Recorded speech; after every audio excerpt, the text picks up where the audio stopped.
What is up, YouTube people? It's your boy Patty McNinja, and I woke up very early this Monday morning because I wanted to get this video out as soon as possible because we got the first episode of a series that I am super psyched for, The Last of Us.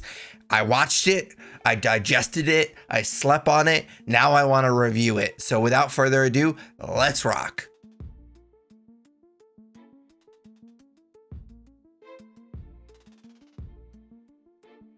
And the reason we're talking about a TV series on this channel is because The Last of Us, of course, is based on the video game series of the same name.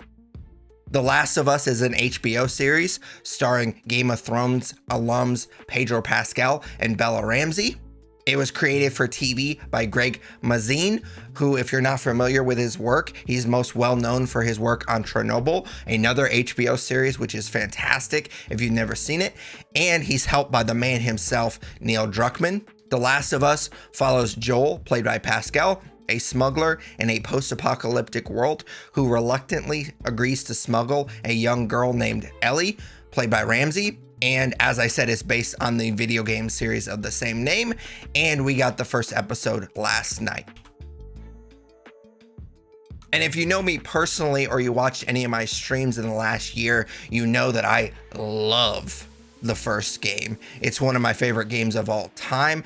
It's probably the best video game story ever told, if not one of the best video game stories ever told. Therefore, I was cautiously optimistic that this adaptation would work. I'm saying cautiously because I don't think I'm breaking any news here, but video game adaptations typically don't work. And I think a lot of that has to do with the fact that it's just impossible to recreate the experience of playing a video game, but also because I just don't think that Hollywood takes video games seriously. We saw that with the Halo series last year. That show was just an absolute shit show. They clearly understood what made those games tick, and they just didn't care. They were just like, screw you nerds, we know what's best, and we're gonna tell a true story. And it was an absolute shit show. I did have a full review of that series on this channel, but apparently Paramount Plus does not like when you shit on their shows because they took that video down real quick. And the first thing that I was really curious about with this series is just how they were going to start it. I've said this before.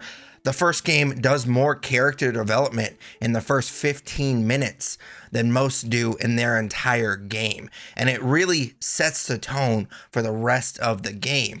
And I wanted to see if the series was going to follow suit. Now, it's definitely a slower burn. There's a little bit of this intro or backstory on how the infection works, which I thought was an interesting idea.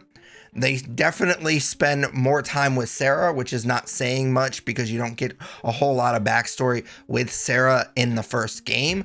But the shit hits the fan about 30 minutes in. And once that happens, it's almost verbatim what happens in the game. When they're driving around in the truck, it's literally almost the same dialogue. It is pretty crazy. I was just like, oh, they say that in the game. Oh, they say that in the game. And I thought it was really interesting how they just followed suit with the dialogue almost verbatim. And this was a very Joel-centric episode. We don't get Ellie until the last like 25 minutes of an hour and a half episode. And what I liked about this episode, among many other things, was a lot of times in the game, they talk a lot about what Joel does to survive in this world, but we don't actually get to see it outside of him, of course, smuggling Ellie. But in this episode, we got to see a lot of more of the seedy underbelly of the quarantine zone. We got to see Joel in his smuggler element with Tess, which I thought was really interesting. And Pedro Pascal was a perfect choice for Joel. Joel is a very strong and silent type, and Pedro Pascal has a very expressive face. He can say a lot without actually saying a lot, if that makes sense. And I do think that Bella Ramsey was good in the little screen time that we got. I'm definitely looking forward to seeing more of her Ellie. And if you haven't already gathered, I thought this was a fantastic first episode. They really nailed the tone of the post-apocalyptic world. Everyone just looks worn out. I know I brought this up with my trailer reaction video for this show. I love the graffiti. I know I bring it up a lot, but the atmosphere of the game is one of my low-key favorite parts of the game, and I love how they brought that to the show. And if you know the games like I do, it was actually kind of funny because my wife wanted to watch the show with me, but she doesn't know anything about the game. So I was kind of like explaining some of the lore to her, and she stopped me at one point. She's like, shit, dude, how many times have you played these games? Because I could just like name off all of this stuff that I thought was going to happen. And she was very impressed. Maybe impressed wasn't the right word.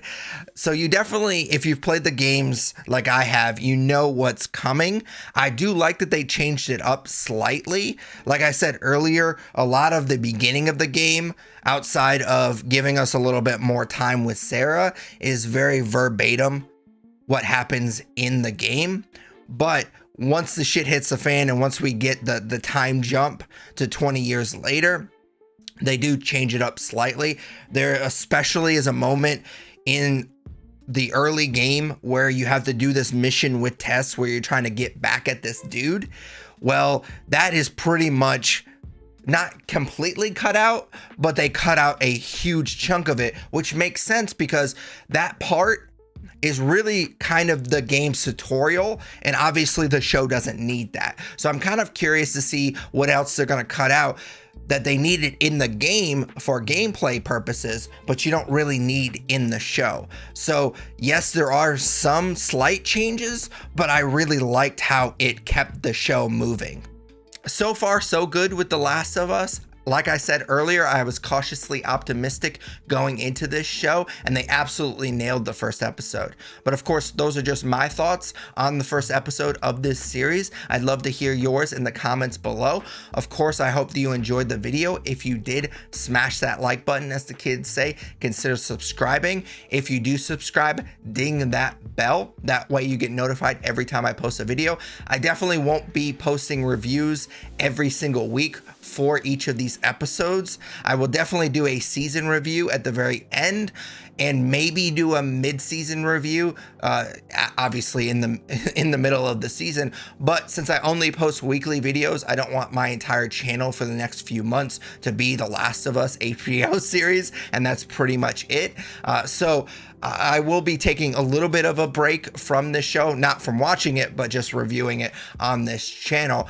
So definitely let me know what you think of the show in the comments below. But until next time, take it easy. What's up, YouTube people? It's your boy Patty McNinja, and this is my boy Yoshi, aka Kitty Boy. And we were just talking, and we agree that since you made it this far in the video, you might as well subscribe.